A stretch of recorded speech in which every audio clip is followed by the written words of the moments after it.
masih nungguin aku ya? Iya, Kak. Kalau gitu kita sapa adik-adik dulu ya. Ayo. Halo adik-adik, apa kabar kalian semua? Pasti luar biasa kan? Nah, sebelum kita ibadah, yuk persiapkan Alkitab, persiapkan catatan, dan yang lebih lagi, persiapkan hati supaya kita bisa fokus untuk ibadah hari ini. Sebelum kita mulai, mari kita berdoa, adik-adik. Tuhan Yesus, terima kasih buat hari ini. Kami akan memulaikan ibadah sekolah minggu dan jus ini ya Tuhan. Berkati buat adik-adik di rumah tetap semangat walaupun melewati YouTube ini ya Tuhan. Terima kasih dalam nama Tuhan Yesus. Haleluya. Amin. Amin. Terima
Buka telinga kami, buka hati kami Tuhan. Biarkan kami fokus untuk mendengar firman-Mu hari ini. Terima kasih Tuhan, kami siap mendengar firman-Mu. Di dalam nama Tuhan Yesus, mari semua yang siap mendengar firman Tuhan, sama-sama kita katakan, amin. Shalom adik-adik, Happy Sunday. Nah, hari ini yang bawakan firman adalah Kak Daniel. Sebelum itu, kita lihat video berikut ini ya. Ada seorang mempunyai 2 anak laki-laki. Kata yang bungsu kepada ayahnya, "Bapa, berikanlah kepadaku bagian harta milik kita yang menjadi hakku." Lalu ayahnya membagi-bagikan harta kekayaan itu di antara mereka. Beberapa hari kemudian, anak bungsu itu menjual seluruh bagiannya itu lalu pergi ke negeri yang jauh. Di sana ia memboroskan harta miliknya itu dengan hidup berfoya-foya.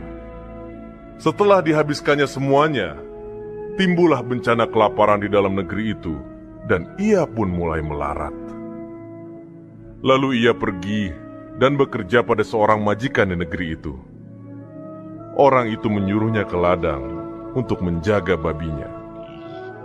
Lalu ia ingin mengisi perutnya dengan ampas yang menjadi makanan babi itu, tetapi tidak seorang pun yang memberikannya kepadanya. Lalu ia menyadari keadaannya. Katanya, Betapa banyaknya orang upahan bapakku yang berlimpah-limpah makanannya, tetapi aku di sini mati kelaparan. Aku akan bangkit dan pergi kepada bapakku dan berkata kepadanya, Bapa, aku telah berdosa terhadap sorga dan terhadap Bapa. Aku tidak layak lagi disebutkan anak Bapa. Jadikanlah aku sebagai salah seorang upahan Bapa. maka bangkitlah ia dan pergi kepada bapaknya. Ketika ia masih jauh, ayahnya telah melihatnya. Lalu tergeraklah hatinya oleh belas kasihan. Ayahnya itu berlari mendapatkan dia lalu merangkul dan mencium dia. Kata anak itu kepadanya, Bapa, aku telah berdosa terhadap sorga dan terhadap Bapa. Aku tidak layak lagi disebutkan anak Bapa. Tetapi ayah itu berkata kepada hamba-hambanya, lekaslah bawa kemari jubah yang terbaik, pakaikanlah itu kepadanya, dan kenakanlah cincin pada jarinya, dan sepatu pada kakinya. Dan ambillah anak lembu tambun itu, sembelihlah dia, dan marilah kita makan dan bersuka cita. Sebab anakku ini telah mati dan menjadi hidup kembali. Ia telah hilang dan didapat kembali. Maka mulailah mereka bersukaria. Tetapi anaknya yang sulung berada di ladang. Dan ketika ia pulang dan dekat ke rumah, ia mendengar bunyi seruling dan nyanyi tari-tarian. Lalu ia memanggil salah seorang hamba dan bertanya kepadanya, Apa arti semuanya itu? Jawab hamba itu, Adikmu telah kembali, dan ayahmu telah menyembelih anak lembu tambun, karena ia mendapatnya kembali dengan sehat. maka marahlah anak sulung itu, dan ia tidak mau masuk. Lalu ayahnya keluar dan berbicara dengan dia. Tetapi ia menjawab ayahnya, katanya, telah bertahun-tahun aku melayani Bapa, dan belum pernah aku melanggar perintah Bapa. Tetapi kepadaku, belum pernah Bapa memberikan seekor anak kambing untuk bersukacita dengan sahabat-sahabatku. Tetapi baru saja datang anak Bapa yang telah memboroskan harta kekayaan Bapa bersama-sama dengan pelacur-pelacur, maka Bapa menyembelih anak lembu tambun itu untuk dia. Kata ayahnya kepadanya, anakku, engkau selalu bersama-sama dengan aku, dan segala kepunyaanku adalah kepunyaanmu. Kita patut bersuka cita dan bergembira, karena adikmu telah mati dan menjadi hidup kembali. Ia telah hilang dan didapat kembali. Nah, gimana nih adik-adik dari video tadi? Hal baik apa yang udah adik-adik dapat dari video tadi? Nah, di poin pertama ini kakak mau membahas tentang si anak bungsu. Nah, kira-kira baik atau tidak sih yang dilakukan anak bungsu tersebut adik-adik? Tentu tidak ya, karena ia meminta harta warisan kepada bapaknya itu, lalu dibawanya pergi untuk berfoya-foya, untuk dihabis-habiskan. Dan akhirnya dia di sana merasa kelaparan karena harta warisannya itu sudah habis.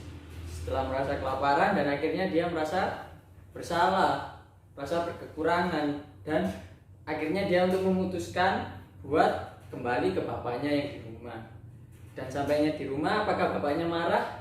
Enggak ya, bapaknya tidak marah, malah memberi belas kasihan kepada anak tersebut.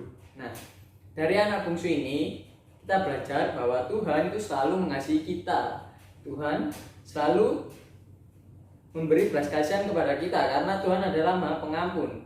Dia tidak peduli atas kesalahan yang kita perbuat, atas dosa-dosa yang kita perbuat. Nah, kalau gitu berarti boleh dong nggak kita berbuat dosa terus? Nah, tidak ya, karena kita manusia sendiri tidak luput dari yang namanya dosa.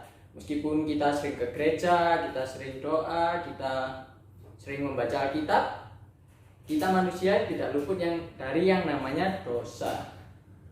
Nah, kalau kita melakukan dosa, kita harus meminta belas kasihan kepada Tuhan, karena sebenarnya kita di sini itu tidak layak di matanya Tuhan. Nah, di poin yang kedua, kakak akan membahas tentang si sulung.